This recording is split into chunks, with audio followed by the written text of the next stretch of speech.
Mesdames, Messieurs, bienvenue. Loin des débats politiques, 100% Bénin. Pour ce numéro-ci, voudrais vous conduire au cœur du monde universitaire. En début de semaine, les étudiants de l'université d'Abomey-Calavi ont fait parler d'eux, cité, à la faveur de l'élection des organisations estudiantines les plus représentatives. À la lecture des grandes tendances rendues disponibles, l'UNSEB, l'Union nationale des scolaires et étudiants du Bénin, aura ravi la vedette aux associations sœurs avec 49,5% des suffrages exprimés, suivi de la FNEB, la Fédération nationale des étudiants du Bénin, avec 43,1% des voix. L'UNEB, l'Union nationale des étudiants du Bénin, ferme la marche avec 7,4%, soit moins de 30% des voix nécessaires pour être comptées parmi les organisations à même de porter la voix des étudiants devant les autorités rectorales et gouvernementales. Victoire de l'UNSEB à l'issue des élections au niveau des organisations fêtières des étudiants du Gachi au du Pembeni pour la lutte estudiantine. La grosse interrogation à valeur de thème est au menu de votre émission débat du jour. L'instant analyse avec deux anciens acteurs du monde associatif estudiantin. À ma gauche, Habib Arandessi, activiste politique. Il fut un membre très actif au sein de la FNEB, la Fédération nationale des étudiants du Bénin. Habib Arandessi, bonjour. Bonjour, monsieur le journaliste. Merci pour la disponibilité. C'est moi. En face de lui, un autre membre très actif, lui, précédemment, il fut président de l'UNSEB. Il a nom Prince Boris Aké. Il est actuellement acteur politique. Mais le militant d'hier est resté aussi très attentif à ce qui s'est passé du côté de l'université d'Abomey-Calavi. Prince Boris Aké, bonjour. Bonjour, monsieur le journaliste. Merci de répondre à notre invitation. C'est moi. Il se comptait à peine du bout des doigts les autorités rectorales et étatiques, dit-on, à vendre cher la peau de l'UNSEB comme organisation la plus représentative des étudiants. Mais le verdict est sans appel.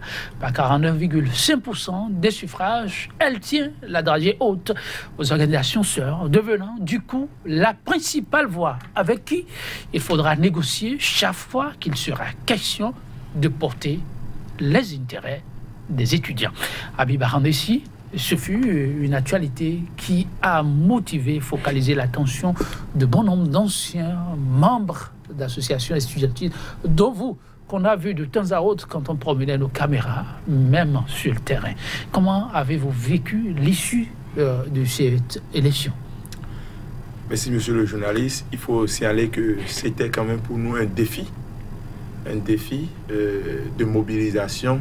Même à la touche? Même à la touche, parce que, qu'on le veuille ou pas, il s'agit de nos passages, il s'agit de nos pas. Et ceux qui sont concernés aujourd'hui, ce sont nos frères. Et pour avoir quand même versé notre sang pour le mouvement étudiant, il faut quand même orienter les étudiants. Il faut leur montrer la voie à suivre pour que les minimums que nous défendons aujourd'hui, que nous réclamons au niveau national, soient descendus au niveau de l'université. C'était quand même notre orientation. C'était pourquoi on était sur le terrain. Ce fut, en parlant du verdict, un soulagement pour vous, c'est cela? C'était un soulagement pour moi. J'ai travaillé pour ça et ça ne m'étonne même pas. Ça ne vous étonne pas. Je reviens vers vous, oui. Vous êtes de l'UNSEB. Vous avez, jusqu'à un moment très récent, vous avez vu sur le terrain beaucoup batailler pour imposer l'UNSEB, comme ceux aussi qui vous ont précédé. Aujourd'hui, l'UNSEB en est là. Comment vous avez vécu ce moment aussi? Oui, comme vous pouvez vous en douter, hein, c'est un sentiment de fierté qui m'anime et qui anime tous les anciens responsables de l'Union nationale des scolaires et étudiants du Bénin et qui anime ceux qui, à un moment donné, se sont intéressés à la lutte estudiantine. C'est très important. Lorsque vous plantiez le décor, vous avez dit que les autorités, qu'elles soient rectorales ou gouvernementales, considéraient l'UNSEB comme une petite minorité donc, qui sème la zizanie. Non, moi je n'ai pas dit ça. Bon, ok, bon. C'est ce qui se dit d'habitude. Donc, on considère que l'UNSEB, c'est un groupuscule donc, de personnes donc, qui sèment la pagaille au sein des universités dans notre pays. À travers ces élections, les étudiants ont donc démontré à la face du monde aux autorités que c'est l'UNSEB qui est l'organisation qui défend véritablement ses intérêts dans les universités publiques. Oui, il a été question d'aller aux urnes et il revenait aux étudiants d'opérer leur choix. Il y a un mot qui est revenu tout à l'heure dans les propos de Prince Boris Saké. Oui, c'est vrai, dans l'opinion publique, c'est ce qui se dit. L'UNSEB, mouvement de pagailleurs.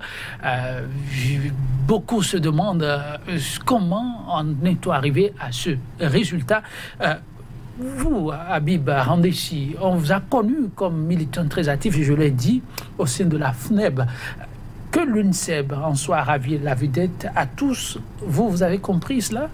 Moi, j'ai compris cela parce que mon parcours à l'université et le peu de temps que j'ai passé au sein de la Fédération nationale des étudiants du Bénin m'ont permis de comprendre que, en réalité, il y a certaines organisations qui ne reflètent pas encore l'aspiration des étudiants. Ah bon? Oui, parce que vous ne pouvez pas être en train de défendre les intérêts de l'étudiant béninois et être en même temps un prolongement de l'autorité sur le terrain. Qu'est-ce que ça dit? Ça veut dire quoi? Longtemps, et depuis très très longtemps d'ailleurs, puisque j'ai pris la peine d'analyser l'origine des trois organisations estudiantines. Et moi, j'ai compris que depuis très très longtemps, depuis 93, 94, la FNEB est restée, malheureusement, une organisation qui, très souvent, donne l'accès à l'autorité de prendre un certain nombre de décisions à l'encontre du monde estudiantin. L'association à laquelle vous avez appartenu? Oui, très bien. L'association à laquelle j'ai appartenu, parce que aujourd'hui c'est l'heure de la vérité. On ne peut plus mentir aux camarades étudiants. Il faut leur montrer la voie. Et c'est pourquoi, quand on m'a parlé d'élection majoritaire, il faut signaler que je n'étais pas trop d'accord, parce que je voyais un piège. Puisque j'ai connu, j'ai fait le mouvement étudiant, j'ai été un acteur clé du mouvement étudiant.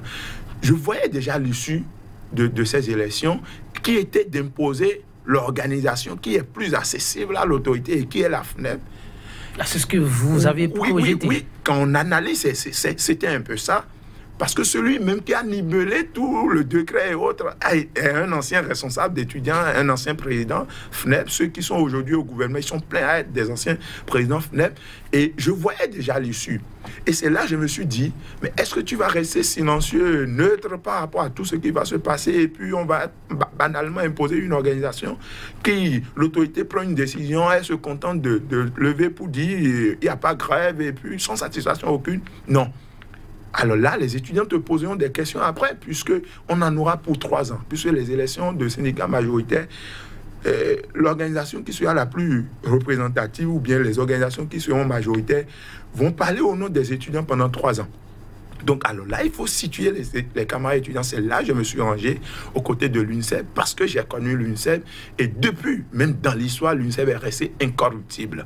Ah bon? Donc vous avez pris part et une part active alors à la campagne? J'ai pris part, j'étais tout le temps 100% sur le terrain, dans les amphithéâtres, parce que je sais que si je monte sur le terrain, si je vais sur le terrain, l'étudiant qui me voit en train de dire UNSEB, l'étudiant là va rejoindre l'UNSEB. Parce que en matière de crédibilité, je sais que l'étudiant me donne un peu de crédit par rapport à ça. Donc, c'est là moi j'ai orienté les étudiants dans tous les amphithéâtres presque à aller voter pour l'UNSEB, parce qu'avec l'UNSEB, nous avons espoir que toutes les décisions antisociales, toutes les décisions scélérates qui sont prises aujourd'hui depuis le 6 avril contre les étudiants. Alors là, vous ouvrez ce qui intéresse le grand nombre, parce que porter la voix des étudiants, c'est quand même défendre leurs intérêts. Alors, Prince Boris Saké, quelles pourraient être là les implications d'une telle élection?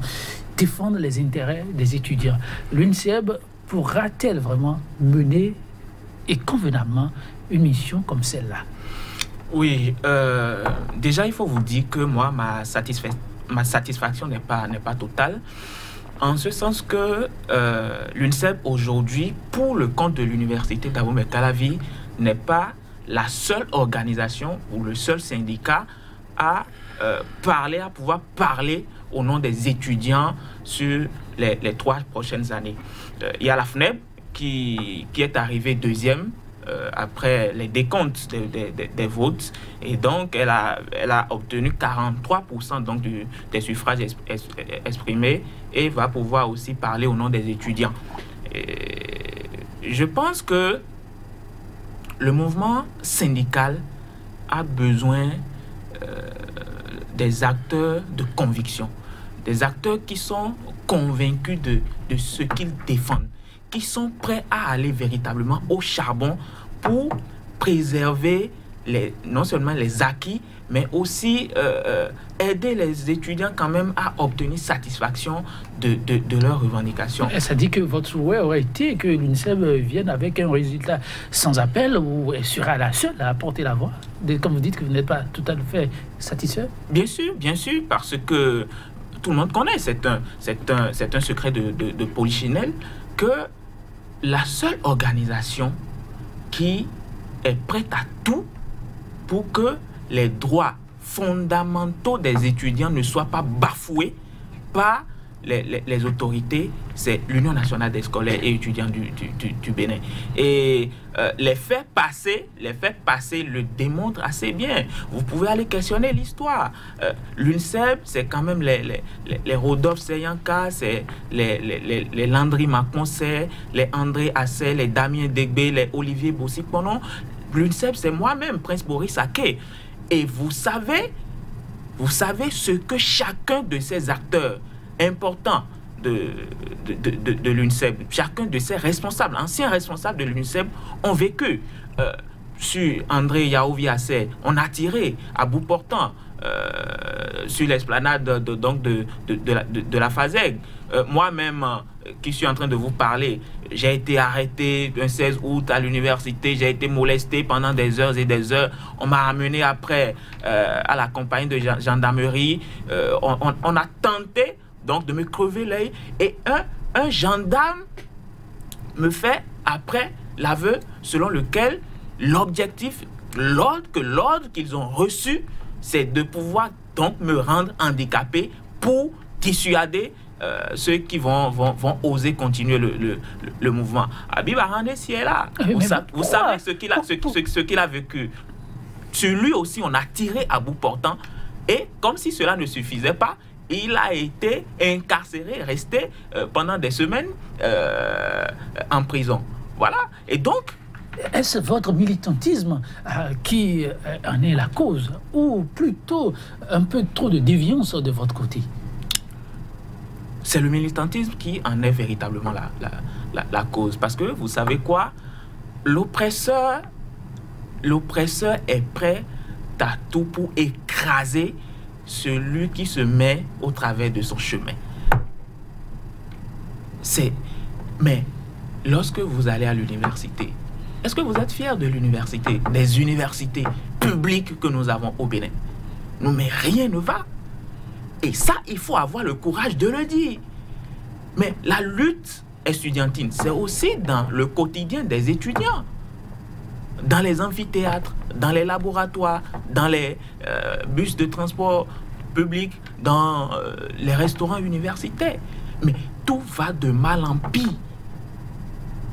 Lorsque vous allez dans le système académique de façon beaucoup plus approfondie, mais c'est une aberration ce qui s'organise là.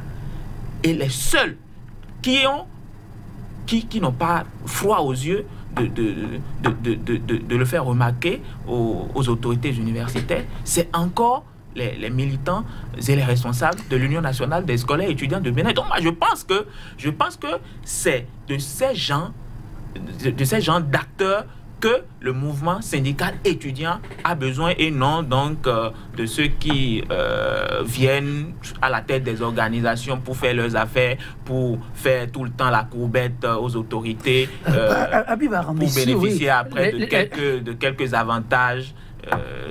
Les nouvelles autorités, justement, sont dans la logique de donner un nouveau visage à l'université.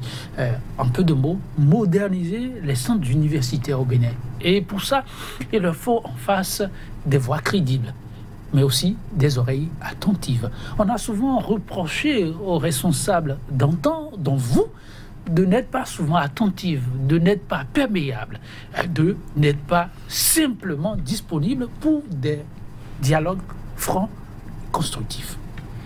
Bon, c'est l'impression que les gens donnent à l'opinion publique et malheureusement ils ont la presse pour intoxiquer le peuple béninois. Pas toute la presse. Bon, pas toute la presse. Une certaine Écoutez, quand vous demandez, vous présentez une plateforme de revendication de 10 points par exemple, et vous décidez après tout, vous revenez à un seul point. C'est-à-dire, vous laissez les 9 points que vous demandez, vous revenez à un seul point, et que l'autorité ne soit pas en mesure de vous satisfaire sur ce seul point-là. Mais vous allez dire quoi? Pour moi, j'ai l'habitude de dire, pour une opposition constructive, il faut une mouvance coopérative pour que les étudiants soient quand même... Les étudiants sont souvent considérés à l'université comme des enfants qui ne doivent pas réclamer leurs droits et autres. Alors que ce n'est pas ça. Nous sommes dans un rapport de force. Le rapport de force, c'est que les étudiants veulent de bonnes conditions d'études, finir, pouvoir trouver un diplôme conséquent et de pouvoir faire valoir leurs compétences quelque part. Et quand vous voyez les conditions à l'université, quand vous êtes conscient, vous vous dites non, dans ces conditions, je ne peux même pas avoir un diplôme et sortir quelque chose demain. Alors là, je dois me battre pour que ces conditions s'améliorent. Et ce que les autorités, pourquoi les autorités font souvent la politique de dessous d'oreille? Elles n'ont pas souvent leurs enfants dans ce système. Et c'est depuis ce moment, quand j'ai commencé par faire cette analyse, je me dis, mais comment une autorité peut décider de prendre des décisions? On impose des décisions et puis voilà, on veut avancer dedans, on dit non, mais les gens veulent forcer la barrière. Et c'est là que j'ai compris que c'est comme ce que l'honorable Guy Mitokwe disait, c'est comme le mot la faim. Celui qui ne vit pas la faim ne pourra jamais l'expliquer. Il peut prononcer le mot faim, mais il ne pourra pas l'expliquer. Exactement. Nos autorités n'ont pas souvent leurs enfants dans le système. Du coup, quand ils envoient des décisions, elles pensent que ceux qui se lèvent contre les décisions, elles se lèvent parce qu'elles doivent se lever. Bon, elles se disent, bon, voilà, que c'est de la pagaille. Alors que la situation, les gens n'ont pas un pouvoir d'achat pour répondre c'est-à-dire aux décisions que vous prenez. Et quand on dit, par exemple, que les étudiants ne sont pas perméables ou bien les responsables étudiants ne sont pas perméables, arrêtons de mentir aux gens. Avant de déclencher un mouvement de grève à l'université, vous savez, c'est après peut-être 3 mois, 4 mois de négociations, de lettres, c'est-à-dire même de pardon, pour dire, mais au moins accordez-nous ça. Et maintenant, vous suppliez parfois. On supplie même parfois. On supplie même parfois. Et ce qu'on reçoit, c'est des menaces. Ce qu'on reçoit, c'est les forces de l'ordre. Et puis nous disons, puisque les étudiants ne veulent pas ça, nous ne pouvons pas c'est-à-dire démordre. Il faut aller au mouvement de grève. Et quand vous allez même au mouvement de grève, remarquez qu'aucune organisation, surtout l'UNICEF, qu'on incrimine très souvent, parce que j'ai commencé le militantisme aux côtés de l'UNICEF avant de rejoindre la FNEP. Donc, quand vous allez en grève, vous décidez de dire campus mort, qu'aucun étudiant ne vienne à l'université. Puisque c'est un rapport de force, remarquez ce qui se passe. L'autorité anime un groupe d'étudiants, un petit groupe d'étudiants à qui on donne de l'argent pour dire, vous dites que... Ne dites pas des comptes véritables. Non, c'est ce que je dis, écoutez, nous sommes dans un rapport de force. Et quand vous lancez une lutte, forcément l'autorité contre qui? C'est-à-dire qui a pris une décision contre vous et une décision que vous combattez, cette même autorité va animer au sein de vous forcément des gens pour aller contre vous. Et par exemple, l'organisation à laquelle vous l'avez présentée, la FNEP, a été très souvent cette organisation qu'on utilise. Et vous voyez des gens que vous défendez et qui disent non, nous on veut faire les coups, nous on veut faire ci. Et quand vous allez au fond de ça, vous voyez que ce sont les enseignants, ce sont les autorités elles-mêmes qui sont au-dessus et sont en train de pousser les étudiants. Et ce qui est encore grave, c'est que vous décidez par exemple de faire une marche et de descendre sur le rectorat présenter une motion de grève. On envoie la police nationale. C'est là, moi, j'ai été quand même un problème pour les autorités. Parce que je dis toujours, je ne peux pas être en train de défendre mes droits et vous allez envoyer la police me frapper ou bien m'empêcher d'avancer. Pas du tout. Juste là, je ne suis pas armé. Je viens dire ce que je pense. Je ne suis pas d'accord avec telle décision. Et c'est ce qui se passe à l'université. On envoie la police. Et c'est la police qui commence par vous frapper, vous réprimander, vous faites tout ce que vous savez sur le campus. Quand vous allez à l'université aujourd'hui, vous allez croire que vous êtes dans un camp guézomiste. Parce que l'arsenal déployé sur le terrain, ça ne montre pas l'image d'une université. Et les étudiants sont traumatisés. Et face à ça, nous, on ne peut pas croiser les bras. Et c'est là quand la police commence par matraquer, commence par frapper, commence par maltraiter les étudiants. Nous-mêmes, on réagit spontanément à ça. Parce que nous ne sommes pas une génération de lâches. Si, par exemple, on dit nous sommes en train de marcher, ce qui est constitutionnel, un droit, et nous avons rempli les formalités, vous nous dites qu'on ne va pas marcher. Mais nous sommes dans quel pays? Soit vous nous dites que nous sommes dans un État alors dictatorial ou bien autocrate. Si nous sommes dans un État démocratique et que les gens ont rempli les conditions pour marcher, mais laissez-les marcher. Mais c'est ce qui se passe très souvent à l'université. Et c'est ça qui crée les échauffourées entre étudiants et la police, au même moment où les étudiants sont en train de défendre leurs droits, pour les empêcher de défendre les droits. Et quand les frustrations sont accumulées, c'est ça qui donne les résultats que vous voyez. En toi, qu'adviendra-t-il avec l'UNICEF comme porte-flambeau des organisations étudiantines? Des réactions fusent déjà de part et d'autre. Avec la complicité de la régie, chers invités, nous allons pouvoir suivre l'un des enseignants qui a voulu se prêter à nos préoccupations. Et juste après, on revient sur ce plateau. La régie. Est-ce qu'à la date d'aujourd'hui, l'UNICEF représente l'idéal incarné et voulu par les étudiants? La réponse est non. L'UNICEF, c'est-à-dire Union nationale des scolaires et étudiants du Bénin, est un syndicat qui a deux faces. Une face universitaire et une face au niveau de l'enseignement secondaire, ce qui est déjà en porte-à-faux avec ce que nous voulons. Mais au-delà de cela, lorsqu'on voit un peu les statistiques, lorsqu'on voit un peu les chiffres que nous avons à l'issue de ce vote, on se rend compte que ce n'est pas vraiment la voix de l'ensemble des étudiants. Et je vais vous donner quelques chiffres. En ce qui concerne, après les élections, l'UNICEF a obtenu 5660 voix, soit 49,5%. L'UNEB a obtenu 848 voix, soit 7,4%. Et la FNEB, la Fédération nationale des étudiants du Bénin, a obtenu 4916 voix, soit 43%. Or, nous avons au total 63 308 inscrits.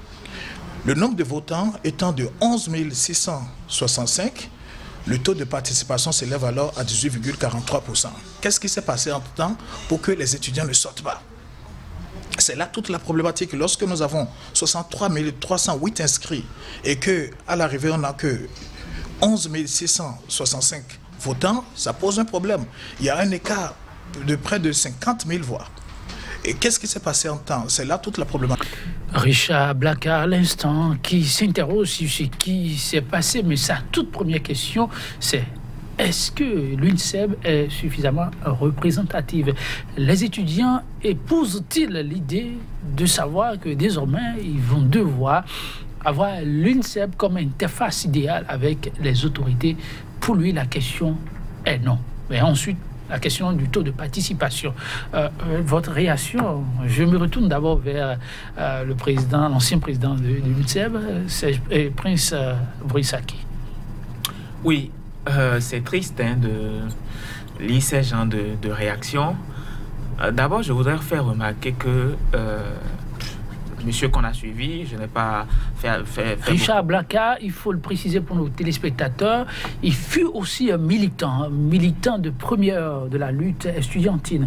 Il a longtemps défendu les idéaux de l'UNEB, l'Union nationale des étudiants du Bénin, venu à la traîne à l'issue de ces élections avec 7,4% des voix. Il pense que si les choses s'étaient passées autrement, l'UNEB aurait pu recueillir plus de voix que ça. Oui, vous avez à présent la parole. Oui, donc voilà, voilà un enseignant d'université qui prend ouvertement parti. Oui, il prend ouvertement parti. Comment ça?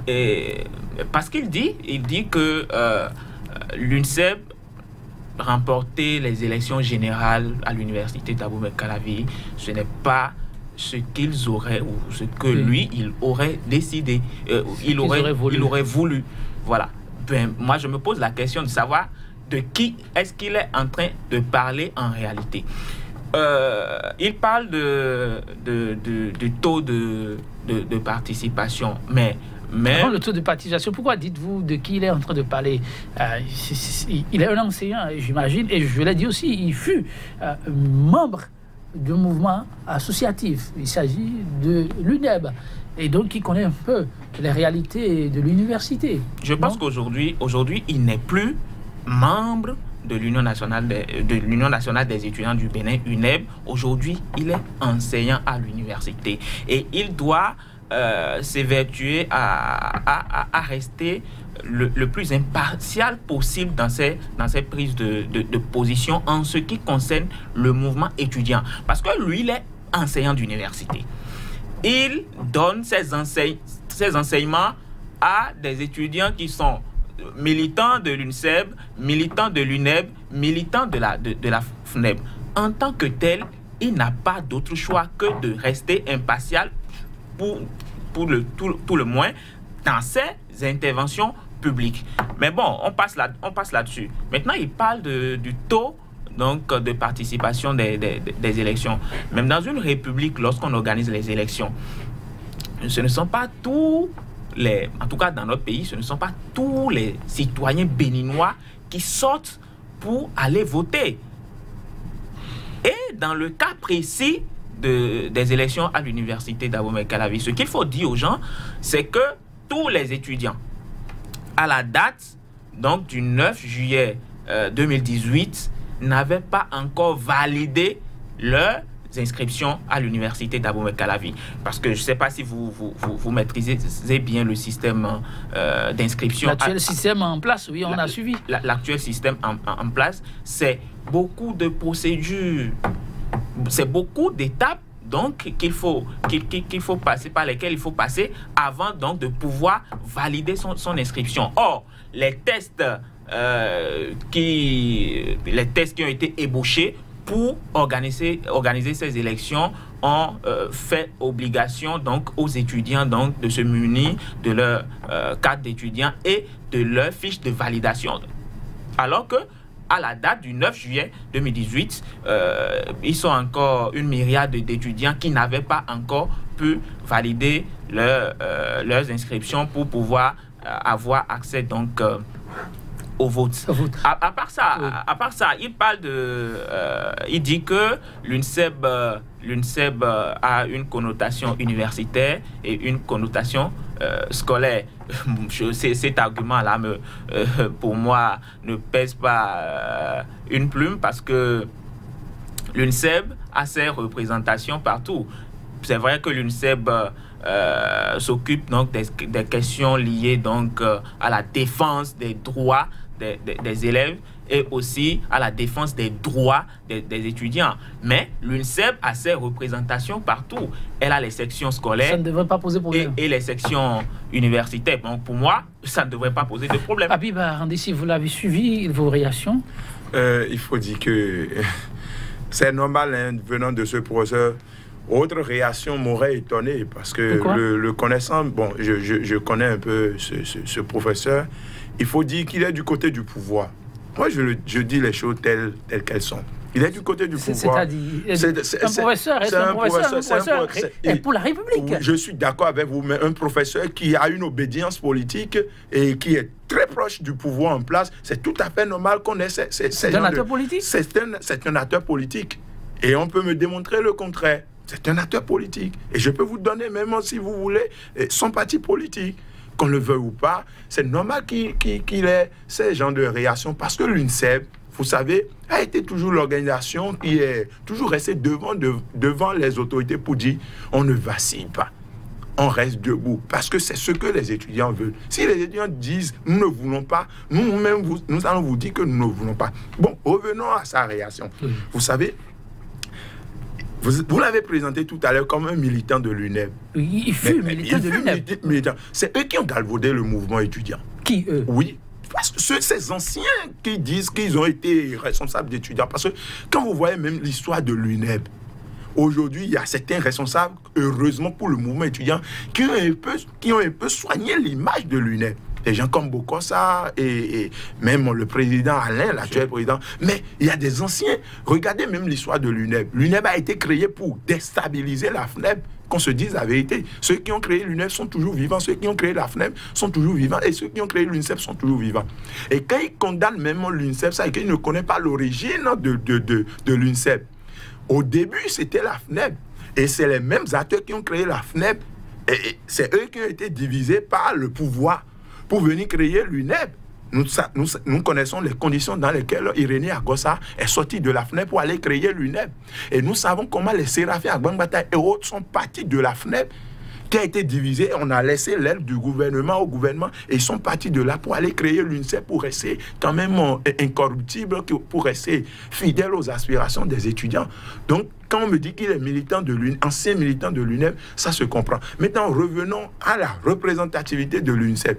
Qu'on se dise la vérité. Ce n'est pas parce que nous avons milité dans une organisation et que nous sommes des acteurs du terrain. Nous voyons, nous avons été témoins de tout ce qui s'est passé. Et nous avons vu l'UNICEF sur le terrain. Et vous savez, dans une révolution, dans une lutte, c'est comme le train. Le train a une locomotive et il y a des wagons derrière. Ce n'est pas les wagons qui fonctionnent en réalité. C'est la petite locomotive qui fonctionne et qui draine toute la masse. Vous voyez, l'UNICEF a toujours drainé de la masse. On dit qu'elle n'est pas représentative, mais nous l'avons démontré sur le terrain et en orientant les étudiants. Au-delà de ça, 18% des étudiants sont allés aux urnes. Vous savez, je disais quelque chose, j'ai dit des acteurs ont galvaudé le mouvement étudiant.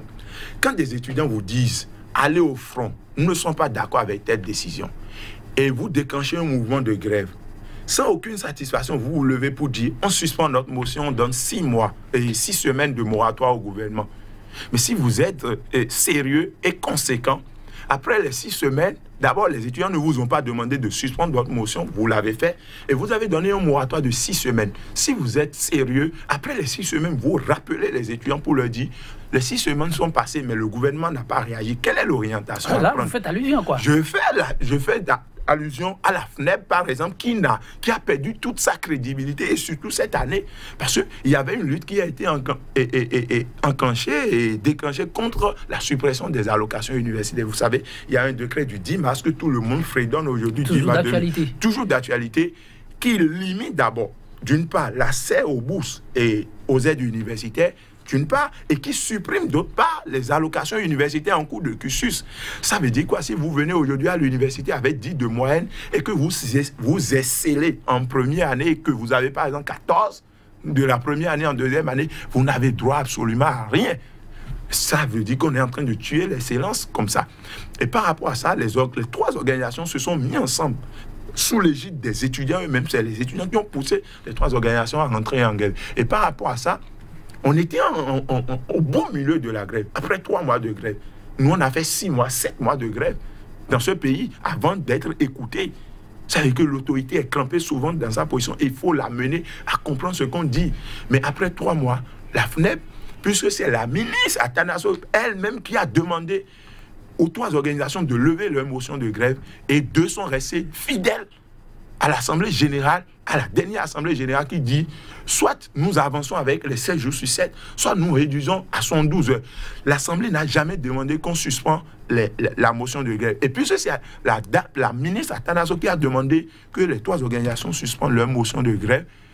Mais la FNEP a cédé, c'est-à-dire à l'appel de Mme Atanasso, et a donné 6 semaines de moratoire. Mais après les 6 semaines sont passées depuis. Nous sommes à la 11e ou bien à la 12e semaine aujourd'hui. Mais quel est le résultat? Donc par rapport à ça, c'est tout à fait normal que les étudiants qui ne comprennent rien perdent la confiance qu'ils ont l'habitude de donner aux organisations étudiantines. Nous vous choisissons pour nous défendre. Et puis des décisions antisociales pleuvent sur nous. Nous allons vous poser la question, mais qu'est-ce que vous défendez alors? Mais lorsque on va nous appeler aux urnes, c'est tout à fait normal qu'on ne réagisse pas spontanément. Ça, c'est un premier point. Le deuxième point, c'est par rapport à l'organisation même de l'élection de syndicats majoritaires. J'ai été scandalisé sur le terrain parce que je me suis demandé... Durant l'organisation du déroulement? Oui, la commission même qui a organisé les élections. J'ai été scandalisé parce que je me suis dit, mais si c'était les étudiants eux-mêmes qui organisaient ces élections, les élections allaient présenter une autre image. Ah bon? Mieux que ce qu'on a vu là. D'abord, les étudiants n'ont pas été informés qu'il y a une élection comme ça. On a donné le pouvoir pouvoir maintenant aux organisations d'aller informer les étudiants. Alors que la commission devait faire un travail de communication terrible à ce niveau.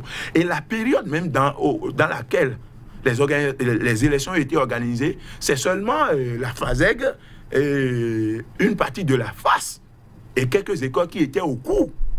Donc, la FADESP, la Flash, la FLAC, beaucoup de facultés n'étaient plus au cours. C'est-à-dire que le monde estudiantin n'était pas, les étudiants n'étaient pas au cours. Maintenant, revenons encore au bas niveau, même le jour des élections. Oui. Vous savez, il y a des listes générales qui ont été affichées, qui montrent la liste des votants. En temps normal, quand tu ne valides pas ton inscription, tu ne peux pas retrouver ton nom sur la liste générale. Ça veut dire qu'on ne doit pas alors imposer aux étudiants de venir avec une fiche d'inscription validée. Parce que les étudiants ne sont pas amenés très souvent à amener leur fiche d'inscription. Ils viennent souvent avec leur carte. Oui. Donc, d'office, celui qui a son nom s'est inscrit, c'est pourquoi il a son nom là. Donc on ne pouvait plus imposer aux enfants, aux camarades de venir avec leur fiche validée. Qu'est-ce qui s'est passé? Le matin, il y avait une masse qui était venue, et c'est dans les facultés, qui était venue voter. Et on leur a dit, si vous n'avez pas votre fiche validée, vous ne pouvez pas voter.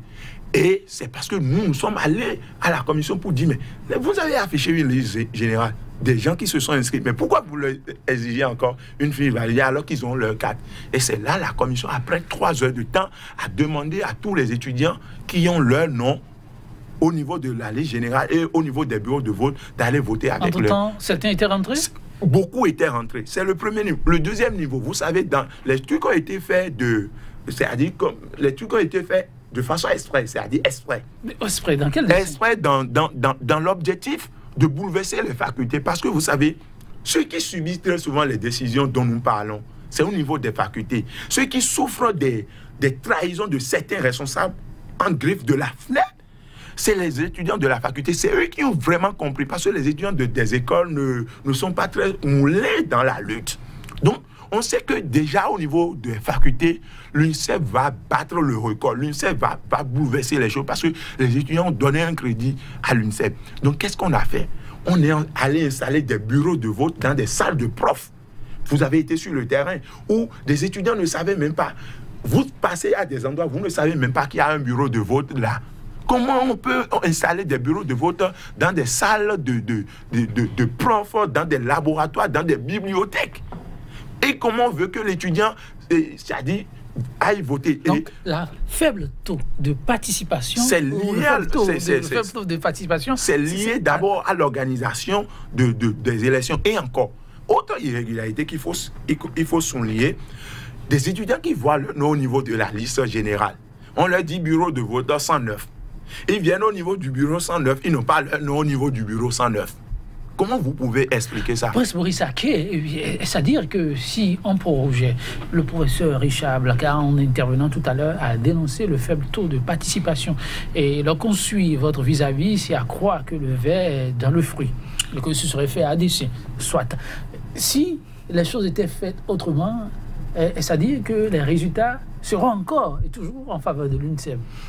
Tout à fait. Moi, je pense que l'UNICEF aurait pu faire chaos et sortir comme étant la seule organisation à pouvoir représenter, parler au nom des étudiants à l'université d'Abomey-Calavi sur les 3 prochaines années. Je vous faisais part donc de la faiblesse de ma satisfaction au début de cette émission.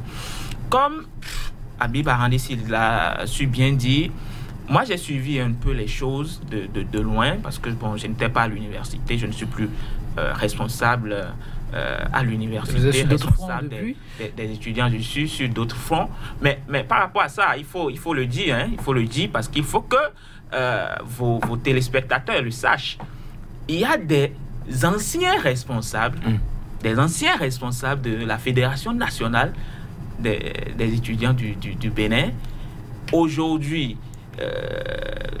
bien moulés dans la gouvernance de notre pays et qui sont à des postes importants de responsabilité et de prise de décision, qui ont fait coalition pour descendre à l'université, sur le campus et sur les campus de l'université d'Abou Ben Calavi le jour même de l'élection pour battre campagne, non seulement battre campagne, mais aussi pour acheter la conscience.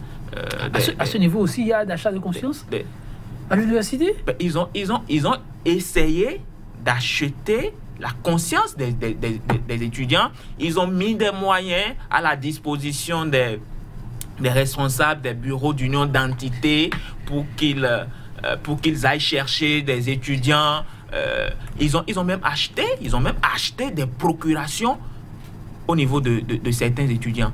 Et donc, des responsables de BUE, des responsables donc, de la Fédération nationale des étudiants du Bénin ont voté au nom de certains étudiants dans ces élections-là. Et donc, lorsque vous suivez tout ça de près, et que en plus de ça, la commission qui a été chargée d'organiser les élections a fait preuve de faiblesse, parce que Habib Arandessi l'a dit, les élections ont été entachées de beaucoup d'irrégularités. Je ne voudrais pas revenir sur les éléments qu'il a déjà cités. On a fait exprès de tourner en bourrique des étudiants qu'on sait vouloir voter pour l'UNICEF, parce que c'est un secret de polichinelle. Hein. Ils ont fait leur sondage. Ils ont fait leur sondage à quelques jours des élections, et ils savaient d'avance que l'UNICEF allait remporter ces élections-là. Il y a une série de revendications, Prince Boris Saké, qui sont sur le tapis. Habib Arandessi a cité quelques-unes tout à l'heure. Comment entrevoyez-vous désormais les préoccupations, l'urgence pour les étudiants dans les tout prochains jours, avec les questions d'inscription autres? Ça risque de se passer comment? Avec l'UNICEF aux commandes, l'AFNEB juste à côté. Moi, je pense que l'UNICEF, je continue de discuter avec les responsables qui sont là, et j'ai entendu ces responsables dire aux étudiants au soir donc, du 9 juillet qu'ils projetaient une assemblée générale dans quelques jours, en tout cas, pour faire le point des revendications de la communauté estudiantine. Il faut déjà faire le point de ces revendications-là, parce que, comme je vous l'ai dit, les choses vont de mal en pire à l'université d'Abou Ben Calavi et dans toutes les universités publiques du Bénin. Il y a la question des allocations universitaires qu'on a pratiquement supprimées. Il y a les bus qui sont en nombre très infime et dans lesquels on entasse les étudiants. Ce n'est pas ce spectacle-là. Lorsque vous vous rendez à l'université les soirs, vraiment, ce n'est pas du tout joli à voir. L'université, en tout cas, beaucoup de travail à faire. Est dans un état de décrépitude totale. Donc, il va falloir que l'UNICEF aujourd'hui prenne son bateau de pèlerin pour appeler les étudiants véritablement à mieux penser les voies et moyens à emprunter pour obtenir. Habib Arandessi, comment entrevoyez-vous la collaboration à l'avenir? Mais même avant ça, il faudrait... J'irai très vite. Il a su démontrer. Et ils ont déjà fait un certain nombre de sondages. C'est parce que les étudiants se sont imposés. C'est pourquoi on a ce résultat. Donc, je voudrais d'abord dire félicitations aux étudiants. Et par rapport aux revendications, vous savez, la dernière décision en ligne et que les étudiants n'apprécient pas très souvent, c'est la privatisation des œuvres universitaires aujourd'hui, et qui a été décidée au Conseil des ministres. Et moi, j'ai toujours dit, mais pourquoi vous voulez toujours forcer les choses de cette manière? Vous voyez la gestion de ce dossier comment? Oui, et ensuite vous concluez. Non, je vois que les étudiants doivent se mobiliser autour de l'UNICEF. Et depuis un bon moment, on est en train de les appeler. Sans eux, nous ne sommes rien. Sans eux, l'UNICEF n'est rien. Sans que les étudiants ne sortent, l'UNICEF ne sera rien. Et je pense que je consulte l'UNICEF pour faire sortir du monde, pour imposer aux autorités que les étudiants ont besoin du minimum. Votre mot de la fin? Mon mot de la fin, c'est dire à nos autorités universitaires comme gouvernementales qu'après tout, nous sommes les fils de ce pays et que nous ne pouvons pas nous lever du jour au lendemain pour dire qu'on est contre telle décision si cela nous arrangeait. Donc, toutes les décisions qui sont prises aujourd'hui, qu'elles-mêmes elles analysent et qu'elle voit le fond de ce que nous disons et qu'on collabore dans une atmosphère c'est-à-dire de quiétude, dans une atmosphère de bonne collaboration. Et je demanderai aux étudiants de rester debout. Personne ne fera votre bonheur à votre place. Merci Abiba, oui, Prince Boris Aké. Oui, c'est de féliciter l'ensemble de la communauté estudiantine pour cette victoire historique qu'elle a obtenue et dans le même temps lancer une invite à l'endroit des organisations, de toutes les organisations, pas seulement les organisations qui sont les plus représentatives, mais aussi l'UNEB à côté, de faire véritablement en sorte de placer les préoccupations majeures des étudiants donc au cœur de leurs actions au quotidien pour pouvoir véritablement impacter donc le cursus des fils et filles du Bénin qui vont à l'université pour acquérir le savoir pour pouvoir développer ce pays. Prince Aké, merci à vous, Abiba. On est ici. Mesdames, messieurs, merci. 100% Bénin pour le numéro du jour. C'est terminé. Je vous compagnie, mais avant, cette citation de la célèbre journaliste belge Christine Ockrent. Je la cite. La vie est un combat. On ne doit compter sur personne, sauf le ciel. Et encore là, il faudrait encore le mériter. Merci pour l'attention. Demain, c'est un autre jour. Toujours avec la même disponibilité, on sera là pour vous servir. À très vite.